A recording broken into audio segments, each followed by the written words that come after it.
Hey guys, Sanny Ntayombya here. Probably know me from the long form podcast, but my real passion, and that's a secret, is farming. So today I have my water here. I have my samosas, my pea samosas. Come with me, learn something new about the farm, and enjoy yourself. Come, let's go.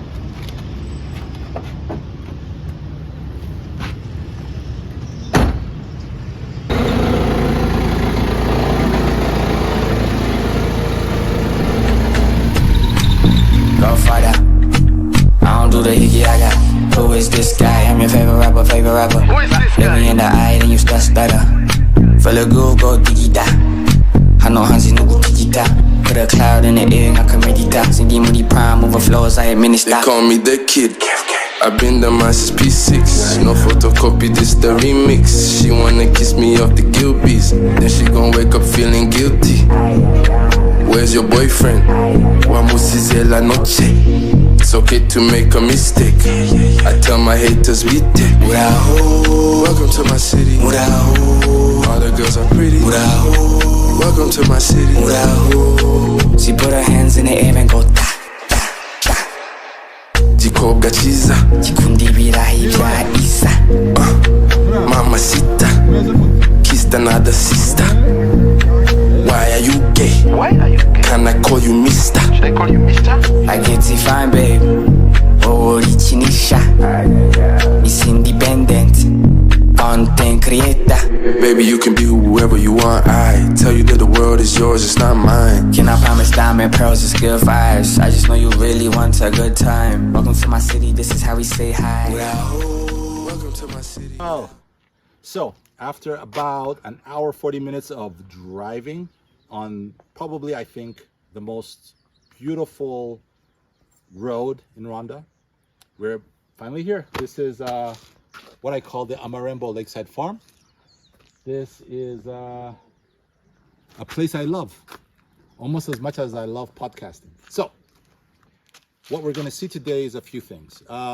We'll see some of the work that we're trying to do with coffee, some of the work that we're trying to do with mangoes, and of course, all of this, which is the work that we're trying to do in greenhouses, right? So they always say we, as Rwandans, we should be trying to improve our agriculture and modernize it. So this is my little brick in the construction of, I think, a modern Rwandan agricultural sector, and also trying to do something kind of pretty, some agritourism, agriculture and tourism, because right in front of us is the beautiful Lake Mugesera. I have a few thoughts, I have a few ideas.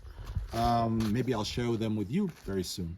But before we do that, let's check out the greenhouses. But don't ask yourselves why the greenhouses are not full, why they're not full of things. I'll show you why. Come with me. We are in one of my 6 greenhouses. This is one that I built right around 2021. So right out of COVID, I was like, you know what, I need to farm, and I started this project. You're probably asking yourself what you're seeing. So this is what a greenhouse looks like, right? Without any plants in it. We try to use technology. So we have drip lines. We don't come and pour a bunch of water here. No, all of this water comes through here, and there's like a hole where it kind of drips onto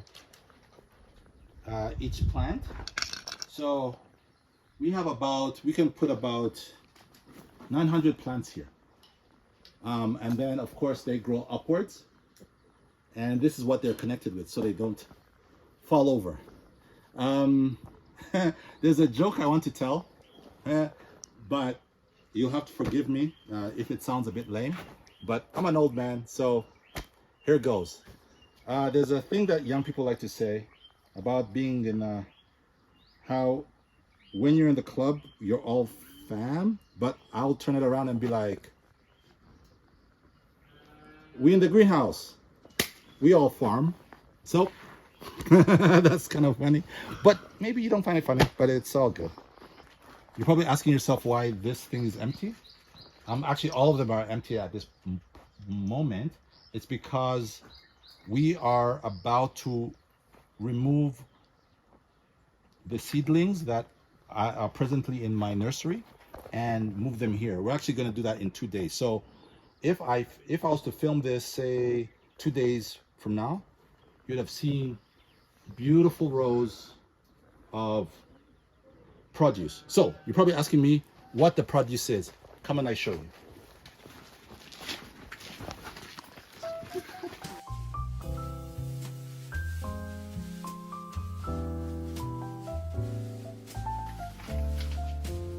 Etienne, Yes. into it. So. So for those who don't know, this is my friend Etienne. He's not only my friend, but he's my very talented and amazing farm manager. And so he's in charge of this entire place. Everything that you see, he's put his magical hands on. So what we're seeing right now is what we call a nursery, right? So we don't just plant things directly into the greenhouse. They're babies. They need to be taken care of, right? So this is where we take care of them. We plant them into a special substance. It's called peat moss. So these are the ones that we're going to remove. They've been here about yeah, so this is a seed that's been here 45 days. So look how tall they are. They look healthy. They have a great color, right? And you probably don't know what this is. This is what they call capsicum, or as they call them, sweet peppers. The ones that you see in the supermarket, the ones that are really, really expensive, these are the ones.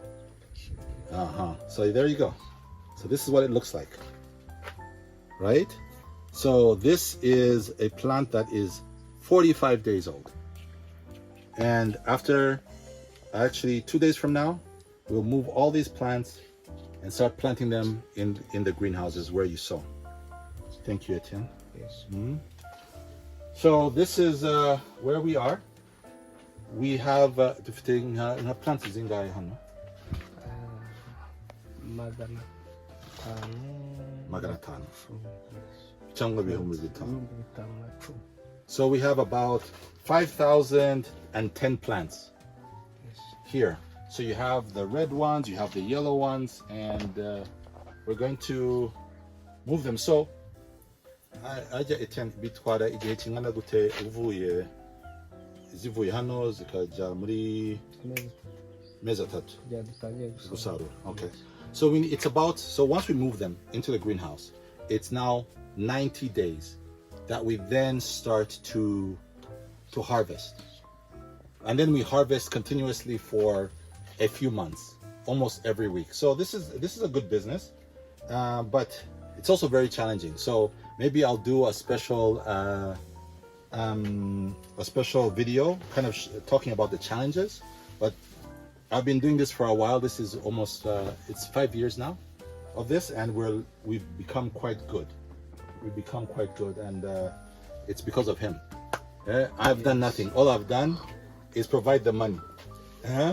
As he calls me, ariko akazi nake. So kindly, I just want to say thank you because it is. All right, let's go.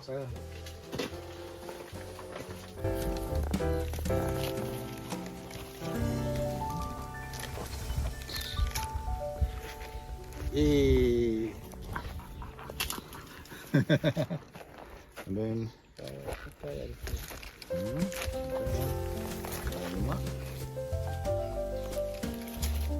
hey, 3 pineapples. Ooh. Crazy. All right.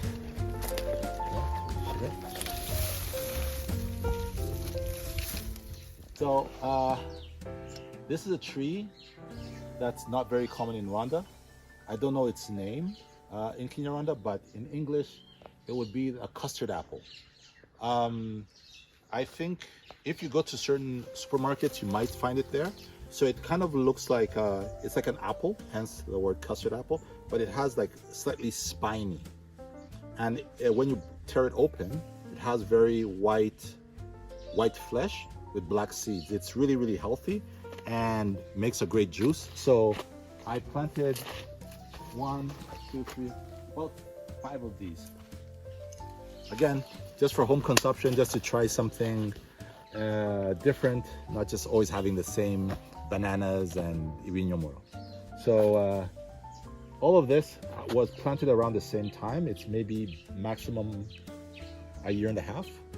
And yeah, so hopefully in maybe 2 or 3 years, I'll be having my own custard apple. So that's fun. This, my friends, is my all-time favorite fruit, papaya. Now, this ginormous tree you'd think is, what, 3, 4, 5 years old? It's literally maximum 2 years.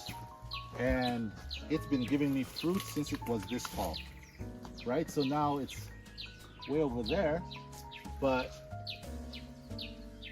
actually I see 2 fruit that I'll take home with me. They're fresh, delicious, really orange in color, and because they're, you know, planted with love, they taste even better. All right, let's go. That they always say about Rwanda is that we cannot grow our own apples in the eastern province, right? They say that they can only grow apples in the northern province, or you have to import them. This is actually an apple tree, right? So this apple tree has been here for maybe a year and a half. And you see this? It's growing quite well. And hopefully I should be eating apples from it in about a year. So it's a species of apple tree that was made famous in Kenya. It's called, if I'm not, I think it's called the Wambugo apple, right? So it looks a bit weird. It has a funny shape, but it's actually delicious. So if I was to cut it up into chunks for fruit salad, you wouldn't know that it's not an apple from South Africa. And we have it right here in Rwanda. I have this tree and this one as well. So these are 2 apple trees. You know, this is one of my prouder experiments. I was trying to see, okay, could this work? And indeed it can. So I'm very proud.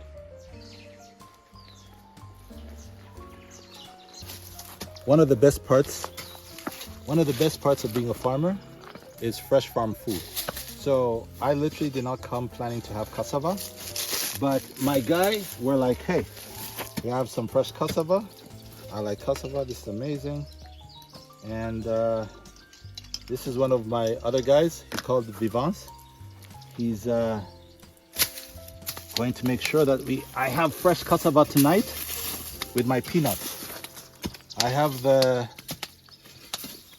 love African food. I love Ugandan food. So this would be with this, with some nice bean stew, or some nice peanut stew with some kale. Mwah. Or even better yet, maybe even fried like French fries, but much more healthy and probably much more delicious. So that's the best part of this, right? So you come in, you do not even think you're getting anything, and you've harvested cassava, we've taken some papaya home, we've taken some onions home, we've taken cassava home. That's the life of the farmer. Every so often you're shocked by just how much abundance the soil gives you if you take care of it. So yeah, there you go. That is probably, I don't know, a couple thousand worth of food that I don't have to spend in the market. So good stuff.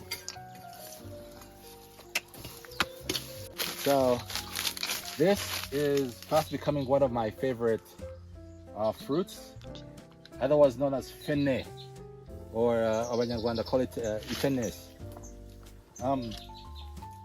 These things grow amazing here. This tree is maybe 4 years old, but it's ginormous. It really, like, jackfruit grows amazingly here.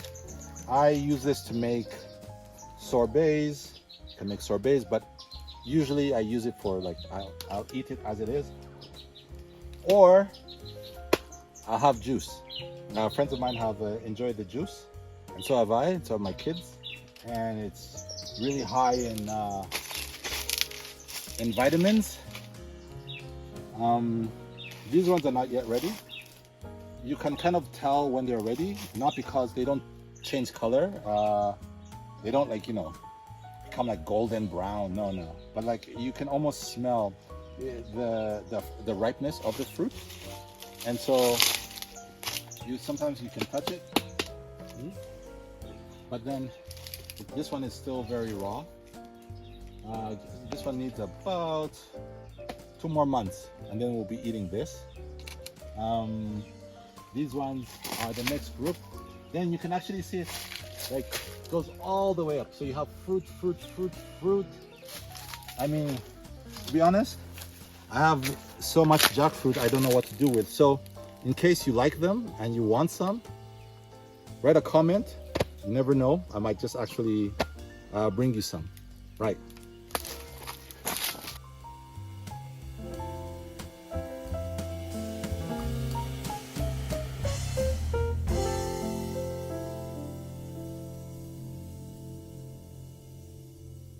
So we are in the lower part of the farm, and this place is different. I kind of call this my quote-unquote plantation, because you really see two things. You'll see mangoes over here. These ones are looking delish. A couple of months we'll be eating that. And over here you have coffee. So we have a good number of coffee trees and a good number of mangoes. My dream is to actually have my own coffee brand, my own little artisanal, single origin, single estate coffee brand that's just from Amarimbo Farms. So that's a big dream. I've had a few harvests of coffee, but not in any great amount. But maybe 2 to 3 years from now, I'll be, inshallah, having a good amount. And keep tuned. You might see a coffee brand on the podcast, and just know that is mine. For the mangoes as well, first I probably will eat a ton. I share them with friends and family, but also take a few to the marketplace. But hey, if you love mangoes and you want some fresh ones, and maybe even, you never know, support a farmer like me,